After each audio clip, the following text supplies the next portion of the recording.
ఓం శ్రీ సాయినాథాయ నమ. శ్రీ సాయి సచ్చరిత్ర పారాయణ 49వ అధ్యాయం. ప్రస్తావన.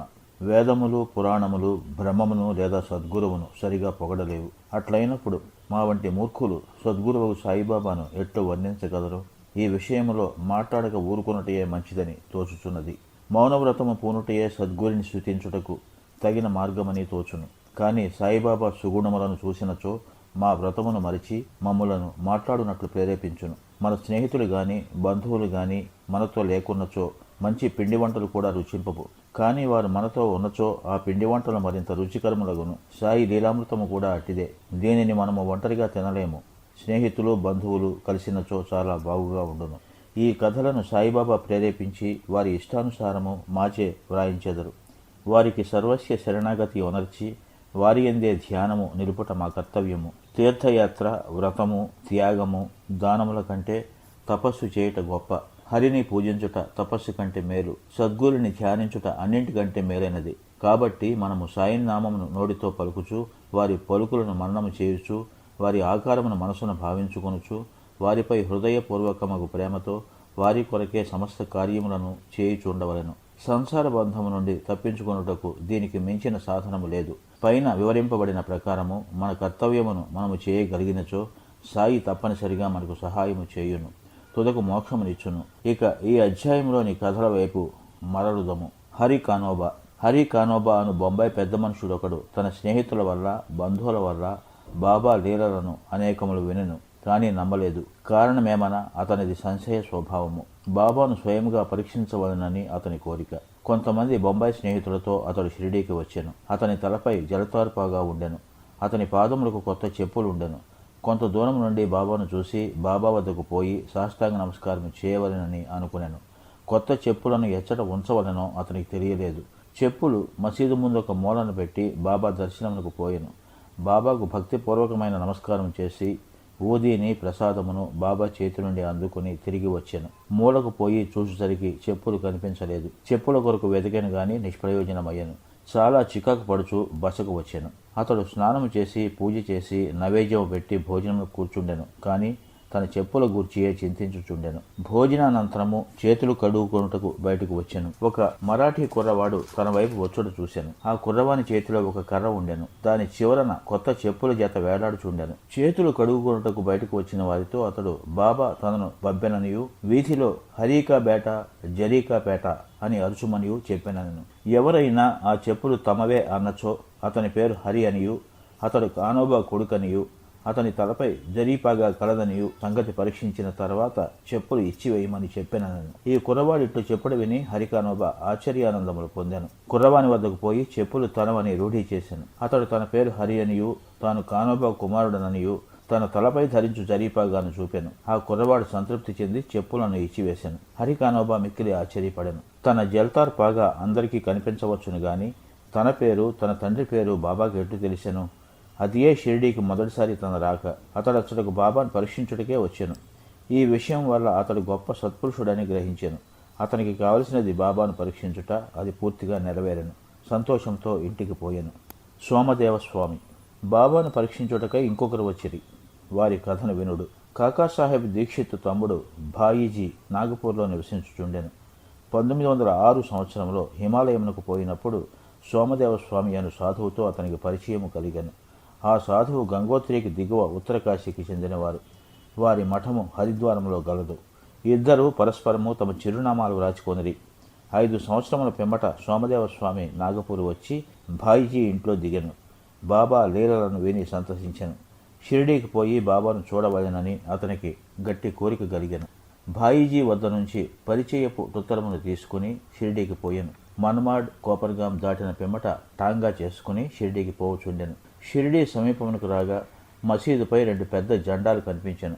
సాధారణంగా యోగులు వేర్వేరు వైఖరులతోనూ వేర్వేరు జీవన పద్ధతులతోనూ వేర్వేరు బాహ్యాలంకారములతోనూ ఉందురు. కానీ ఈ పైపై గుర్తులను బట్టియే యోగి యొక్క గొప్పతనమును కనిపెట్టలేము. సోమదేవస్వామికి ఇదంతయు వేరే పంథాగా తోచెను. 2 పతాకములు ఎగురుట చూడగానే తనలో తాను ఈ యోగి జెండాలయందేల మక్కువ చూపవలను, అది యోగికి తగినది కాదు, దీనిని బట్టి ఈ యోగి కీర్తి కొరకు పాటుపడుచున్నట్టు తోచుచున్నది అనుకున్నాను. ఇట్లు ఆలోచించుకుని షిరిడీకి పోవుట మానుకొన నిశ్చయించినట్లు తనతోనున్న ఇతర యాత్రికులకు చెప్పాను. వారు అతనితో ఇట్లనిది, అట్లయిన ఇంత దూరం వచ్చితివేళ? జెండాలను సూచినంతలో నీ మనసు చికాకు పడినచో, షిరిడీలో రథము, పల్లకి, గుర్రము మొదలగు బాహ్యాలంకారములు సూచినచో మరెంత చికాకు పొందేదవు? సోమదేవస్వామి గాబరాపడి ఇట్లనెను, గుర్రములతోనూ పల్లకీతోనూ జట్కాలతోనూ గల సాధువులను నేనెచ్చటా చూసి ఉండలేదు. అట్టి సాధువులను చూచుట కంటే తిరిగి పోవటయే మేలు అనెను. ఇట్లనుచూ తిరుగు ప్రయాణములకు సిద్ధమయ్యను. తక్కిన తోటి ప్రయాణికులు అతనిని తన ప్రయత్నమును మాని షిరిడీలోనికి పోమందిరి. అట్టి వక్రాలోచనను మానుమందిరి. బాబా ఆ జెండాలను గాని తక్కిన వస్తువులను గాని ఆడంబరములను గాని కీర్తిని గాని లక్ష్య పెట్టని వారని చెప్పిరి. అవన్నయూ అలంకరించిన వారు బాబా భక్తులే గాని ఆయనకేమీ అవసరము గాని సంబంధము గాని లేదని చెప్పిరి. వారి భక్తి ప్రేమల కొలది వారు వాటిని కూర్చిరని చెప్పిరి. తొట్ట తుదకు ప్రయాణం సాగించి షిరిడీకి పోయి సాయిబాబాను చూసినట్లు చేసిరి. సోమదేవస్వామి మసీదు దిగువ నుంచి బాబాను దర్శించగానే అతని మనసు కరిగెను. అతని కండ్లు నీటితో నిండెను. గొంతుకు ఆర్చుకుని పోయెను. అతని కుంటి ఆలోచనలనియు అడుగంటిపోయెను.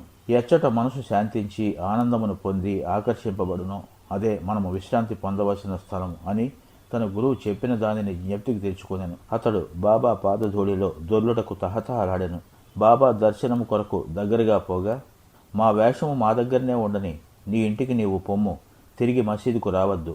ఎవరైతే మసీదుపై జెండా ఎగురవేసుచున్నారో అట్టి వారి దర్శనము చేయునేలా? ఇది యోగి లక్షణమా? ఇక్కడ ఒక నిమిషమైనా ఉండవద్దు అనెను. ఆ స్వామి మిగులు ఆశ్చర్యపడెను. బాబా తన మనసును గ్రహించి బయటికి ప్రకటించుచున్నారని తెలుసుకొనెను. అతడు ఎంత సర్వజ్ఞుడు! తాను తెలివి తక్కువ వాడననియు బాబా మహానుభావుడనియు గ్రహించెను. బాబా అందరినీ కౌగిలించుకొనుట, కొందరిని ఆశీర్వదించుట, కొందరిని ఓదార్చుట, కొందరి వైపు దాక్షిణ్యంతో చూచుట, కొందరి వైపు చూసి నవ్వుట, ఊదీ ప్రసాదమును కొందరికి ఇచ్చుట, ఇట్లు అందరినీ ఆనందింపచేసి సంతృప్తి పరచుట చూసి తననొక్కరినే ఏల ఇంత కఠినంగా చూచుచుండెనో అతనికి తెలియకుండెను. తీవ్రముగా ఆలోచించి బాబా చేయునదంతయు తన అంతరంగమున ఉన్నదానితో సరిగా ఉండెనని గ్రహించెను. దానివల్ల పాఠము నేర్చుకుని వృద్ధి పొందుటకు యత్నించవలెనని గ్రహించెను. బాబా కోపము మారు రూపంతో ఉన్న ఆశీర్వాదమే అనుకొనెను. కొన్నాళ్ల పిమ్మట బాబాయందు అతనికి నమ్మకం బలపడెను. అతడు బాబాకు గొప్ప భక్తుడయ్యెను. నానాసాహెబ్ చాందోర్కర్ పై అధ్యాయమును హేమాడ్ పంత్ నానాసాహెబ్ చాందోర్కర్ కథతో ముగించెను. ఒకనాడు నానాసాహెబ్ మసీదులో మహల్సాపతి మొదలగు వారితో కూర్చుని ఉండగా బీజాపూర్ నుండి ఒక మహమ్మదీయుడు కుటుంబంతో బాబాను చూచుటకు వచ్చెను. అతనితో ఘోషా స్త్రీలు ఉండుటచే నానాసాహెబ్ అచట నుంచి లేవనించెను. కానీ బాబా అతనిని నివారించెను. స్త్రీలు వచ్చి బాబా దర్శనము చేసుకొనిరి. అందులో ఒక స్త్రీ ముసుగు తీసి బాబా పాదములకు నమస్కరించి తిరిగి ముసుగు వేసుకొనెను. నానాసాహెబ్ ఆమె ముఖ సౌందర్యమును చూసి మరల మరల చూడగోరెను. నానా యొక్క చాంచల్యమును చూసి స్త్రీలు వెళ్ళిపోయిన పిమ్మట బాబా నానాతో ఇట్లనెను, నాన్న, అనవసరముగా చికాకు పడుచుంటివేళ? ఇంద్రియములను వాని పనులను చెయ్యనిమ్ము. దానిలో మనం జోక్యము కలుగజేసుకొని కూడదు. దేవుడు ఈ సుందరమైన ప్రపంచమును సృష్టించి ఉన్నాడు. కాన అందరినీ చూసి సంతసించుట మన విధి. క్రమముగాను మెల్లగాను మనసు స్థిరపడి శాంతించును. ముందు ద్వారము తెరిచి ఉండగా వెనుక ద్వారము గుండా పోనేలా మన హృదయం స్వచ్ఛముగా ఉన్నంత వరకు ఏమీ దోషము లేదు. మనలో చెడ్డ ఆలోచన లేనప్పుడు ఇతరులకు భయపడనేలా? నేత్రములు వాని పని అవి నెరవేర్చుకొనవచ్చును. నీవు సిగ్గుపడి బెదరనేలా? శ్యామ అచటనే ఉండెను. కానీ బాబా చెప్పిన దానిని గ్రహించలేకపోయాను. ఇంటికి పోవు దారిలో శ్యామ ఆ విషయమై నానాను అడిగాను. ఆ చక్కని స్త్రీవైపు చూసి తాను పొందిన ఆ చంచలత్వమును గూర్చి నానా చెప్పాను. బాబా దానిని గ్రహించి ఎట్లు సలహానిచ్చినో వివరించాను. బాబా చెప్పిన దాని భావం నానా ఇట్లు చెప్పదొడంగాను. మనస్సు సహజముగా చంచలమైనది. దానిని ఉద్రేకించినట్లు చేయరాదు. ఇంద్రియములు చెలించవచ్చును. శరీరము స్వాధీనమందు ఉంచుకొనవలను. దాని యోరిమి పోవునట్లు చేయరాదు. ఇంద్రియములు విషయముల వైపు పరిగెత్తును, కానీ మనం వాని వెంట పోరాదు. మనము ఆ విషయములను కోరకూడదు. క్రమముగాను నెమ్మదిగాను సాధన చేయుట వలన చంచలత్వమును జయించవచ్చును. ఇంద్రియములకు మనము లోబడకూడదు, కానీ వానిని మనము పూర్తిగా స్వాధీనమందు ఉంచుకొనలేము. సమయానుకూలముగా వానిని అణచి సరిగా ఉంచుకొని చూడవలెను. నేత్రములు అందమైన వానిని చూచుట కొరకే ఇవ్వబడినవి. విషయముల సౌందర్యమును నిర్భయముగా చూడవచ్చును. భయమునకు గాని లజ్జకు గాని అవకాశము లేదు. దురాలోచనలు మనసునందు ఉంచుకొనరాదు. మనసును ఎట్టి కోరికయూ లేక భగవంతుని సుందరమైన సృష్టిని చూడుము. ఈ విధముగా ఇంద్రియములను సులభముగాను సహజముగాను స్వాధీనము చేసుకొనవచ్చును. విషయములను అనుభవించటంలో కూడా నీవు భగవంతుని జ్ఞప్తి యందు ఉంచుకొనెదవు. బాహ్యేంద్రియములను మాత్రము స్వాధీనమందు ఉంచుకుని మనస్సును విషయముల వైపు పరుగిడనిచ్చినచో, వానిపై అభిమానం ఉండనిచ్చినచో చావు పుట్టుకల చక్రము నశింపదు. ఇంద్రియ విషయములు హానికరమైనవి. వివేకము అనగా నిత్యానిత్యములకు భేదమును గ్రహించుట సారథిగా మనస్సును స్వాధీనమందు ఉంచుకొనవలెను. ఇంద్రియములను ఇచ్చవచ్చినట్లు సంచరింప చేయరాదు. అటువంటి సారథితో విష్ణు పదమును చేరగలము. అదియే మన గమ్యస్థానము. అదియే మన నిజమైన ఆవాసము. అతడి నుండి తిరిగి వచ్చుట ఉండదు. ఓం శ్రీ సాయినాథాయ నమః. 49వ అధ్యాయం సంపూర్ణం. శుభం భవతు. శ్రీ సజ్జనానంద సద్గురు సాయినాథ మహారాజ్ కీ జై.